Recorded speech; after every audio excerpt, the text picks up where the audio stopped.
వీళ్ళ పంట భూములు తీసుకోవటం అనేది ఇప్పుడు జరుగుతుంది అమరావతిలో. ఎవరు క్షమించరాని నేరం అది. అమరావతి పనుల పునః ప్రారంభానికి ప్రధానమంత్రి నరేంద్ర మోదీ గారు వస్తున్నారు. వారితో పాటు చాలామంది విఐపీలు వస్తున్నారు. రాష్ట్ర ప్రభుత్వం చాలామందిని ఆహ్వానించింది. అందులో చిరంజీవి కూడా ఉన్నారు. అయితే ఈ సందర్భంలో చిరంజీవి 2017 ప్రాంతంలో అమరావతి గురించి ఏం మాట్లాడారు అనేది ఇప్పుడు వైరల్ అవుతోంది. ఎవరితో మాట్లాడారు అంటే సాక్షి టీవీతో మాట్లాడారు. ఇంటర్వ్యూ చేసింది ఎవరు అంటే రోజా అప్పటికే వైఎస్ఆర్సీపీలో ఉన్నది. ఒక ప్రత్యేక ఇంటర్వ్యూలో ఆయన మిగతా విషయాలతో పాటు ఎక్కువ సినిమా విషయాలు అనుకోండి, అమరావతికి సంబంధించిన ప్రస్తావన కూడా వచ్చింది. అప్పుడు అమరావతిలో రైతుల దగ్గర నుంచి బలవంతంగా భూములు లాక్కుంటున్నారు. ఏడాదికి 3 పంటలు పండేటువంటి అమరావతిలో భూములు లాక్కోవటం ఎంతవరకు కరెక్ట్, ఇది రైతులకు అన్యాయం చేయటం అని ఈ ధోరణిలో మాట్లాడారు ఆయన. అటువంటి వ్యక్తిని ఇప్పుడు మళ్ళీ పిలుస్తున్నారు అనేది ఒక విమర్శ అనుకోండి. ముందు అసలు ఆ రోజున చిరంజీవి ఏం మాట్లాడారు, ఇది ఎప్పుడు జరిగింది? 2017 జనవరిలో. ఒకసారి విందాం.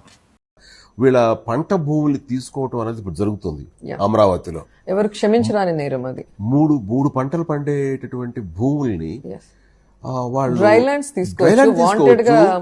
రాక్ ల్యాండ్స్ ఉంటాయి అక్కడ. కేవలం అది దూరంగా ఉందనో అనుకూలంగా లేదనో పంట భూముల్ని ఈ రోజున అన్నం పెట్టే రైతు అలాంటి వాళ్ళని పొట్టగొట్టి ఈ రోజున వాళ్ళు నిర్మాణం చేస్తున్నారంటే కనుక సిటీస్. ఓకే, సో ఏమన్నారు? చిరంజీవి రోజా ఇద్దరు కూడా ఒకే అభిప్రాయంతో ఉన్నారు. అదేమిటంటే ఇక్కడ రైతుల దగ్గర నుంచి భూములు లాక్కుంటున్నారు. అమరావతిలో లాక్కొని అక్కడ రాజధాని కడుతున్నారు, అది తప్పు. రెండవది, ఆ డ్రై ల్యాండ్స్లో ఎక్కడైనా తీసుకుని పెట్టచ్చు కదా అంటే అమరావతి డ్రై ల్యాండ్స్ కాదు అని, అవి వెట్ ల్యాండ్స్ అని, అంటే అక్కడ వరి లాంటివి పండుతాయని. ఫస్ట్ ఆఫ్ ఆల్ అది వెట్ ల్యాండ్స్ కాదు, అవి ఫ్యాక్చువల్గా చాలా కాలంగా మిస్లీడ్ చేశారు ఈ విధంగా.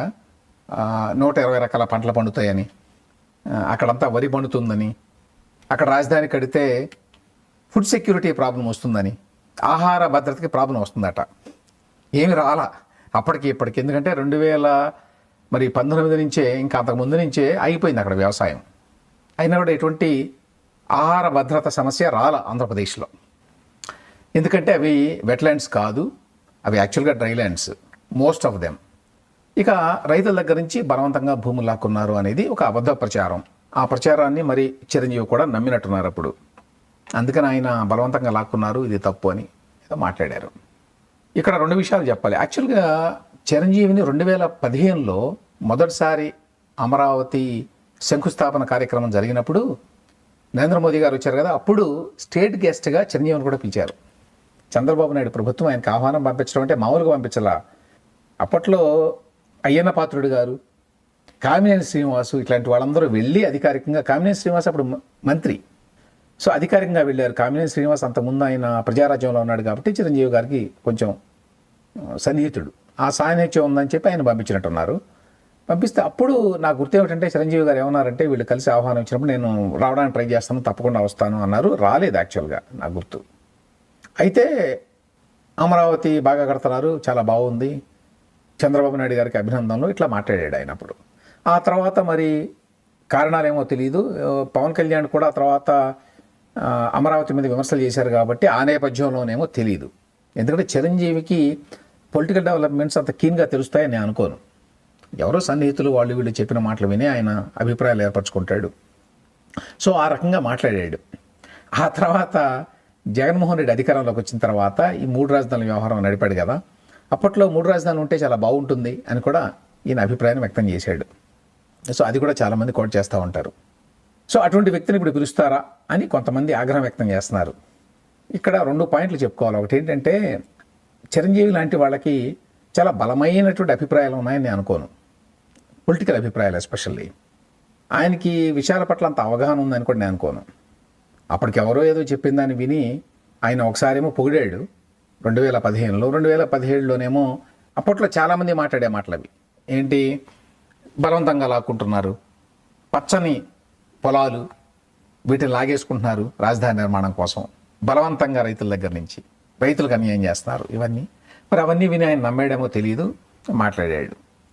ఆ తర్వాత జగన్మోహన్ రెడ్డి 3 రాజధానుల విషయంలో కూడా వాళ్ళు వీళ్ళు చెప్పిన మాటలు వినే ఆయన ఆ కాన్సెప్ట్ని ఆహ్వానించాడు అనుకుంటున్నాను. ఎందుకంటే అప్పుడు పవన్ కళ్యాణ్ యాక్చువల్గా 3 రాజధానికి వ్యతిరేకంగా ఉన్నాడు అప్పటికి.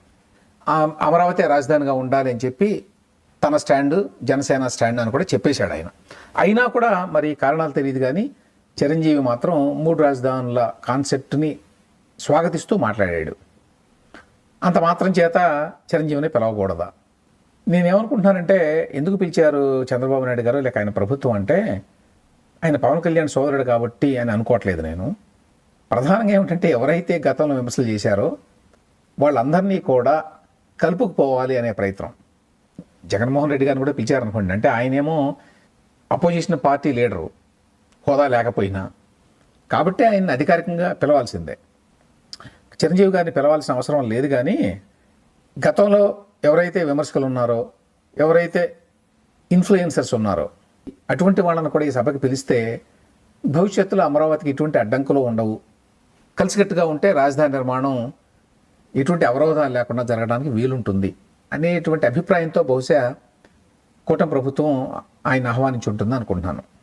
పాలిటిక్స్లో అయితే గతంలో విమర్శించడం, తర్వాత పోగొట్టడం, మళ్ళీ విమర్శించడం, మళ్ళీ చేతులు కలపటం ఇవన్నీ కామనే. ఎందుకంటే మనందరికీ తెలుసు, గతంలో చంద్రబాబు నాయుడు నరేంద్ర మోడీని విమర్శించారు, ఆ తర్వాత అదే మోడీకి ఇప్పుడు ఆహ్వానం పలుకుతున్నారు. అలాగే నరేంద్ర మోదీ గతంలో చంద్రబాబు నాయుడు గారిని విమర్శించారు, పోలవరాన్ని పట్టుకుని ఏటీఎం అని కూడా అన్నారు కదా. ఇప్పుడు మారిపోయింది స్వరం. బీజేపీలో చాలామంది నాయకులు ఇన్ఫ్యాక్ట్ అప్పట్లో విమర్శించారు చంద్రబాబు నాయుడు ప్రభుత్వాన్ని. ఇప్పుడు వాళ్ళందరూ భాగస్వాములు. పాలిటిక్స్లో ఇవి కామనే. కాకపోతే పాలిటిక్స్లో లేని చిరంజీవి ఈ విధంగా ఎందుకు మాట్లాడారు గతంలో అనేది అర్థం కాని విషయం. నాకు అనిపించేది ఏమిటంటే, దీని వెనక చిరంజీవికి పెద్ద పెద్ద ఆలోచనలు ఏమీ ఉండి ఉండవు. ఎప్పటికేది ప్రస్తుతమో అప్పటికి దాన్ని మాట్లాడడం అనేది చిరంజీవికి అలవాటు. అందరినీ ప్లీజ్ చేయాలనే ప్రయత్నం చిరంజీవికి కూడా ఉంటుంది, చంద్రబాబు నాయుడు గారి లాగానే. ఆ ప్రయత్నంలో భాగంగానే బహుశా అట్లా మాట్లాడి ఉంటాడు అనుకుంటున్నాను. ఏదేమైనా కూడా చిరంజీవికి ఆ పొలిటికల్ అండర్స్టాండింగ్ కొంచెం తక్కువే అని చెప్పాలి. ఎందుకంటే ప్రజారాజ్యం పెట్టినప్పుడు కూడా, తర్వాత దాన్ని మెర్జ్ చేసినప్పుడు కూడా కాంగ్రెస్తో మెర్జ్ చేసి కాంగ్రెస్ ఫిలాసఫీ, మా పార్టీ ఫిలాసఫీ ఒకటే అన్నట్టుగా మాట్లాడారు 2013లో. ఆ తర్వాత బీజేపీ కొంచెం సన్నిహితంగా ఉన్నారు ఈ మధ్యకాలంలో. దాన్ని బట్టి ఆయనకంటూ ఏమీ పొలిటికల్ ఫిలాసఫీ ఏమీ లేదు, పొలిటికల్ అండర్స్టాండింగ్ కూడా కొంచెం తక్కువే. ఈ నేపథ్యంలో చిరంజీవిని అధికారికంగా అమరావతి పనుల పునఃప్రారంభోత్సవానికి పిలవడం అనేది బహుశా నెగిటివ్గా చూడాల్సిన పని లేదు. ఒక తెలుగు ప్రముఖుడిగా అతను కూడా ఈ కార్యక్రమంలో భాగస్వామి అయితే అమరావతి నిర్మాణం నిరాటంకంగా జరగడానికి ఎంతో కొంత తోడ్పడుతుంది.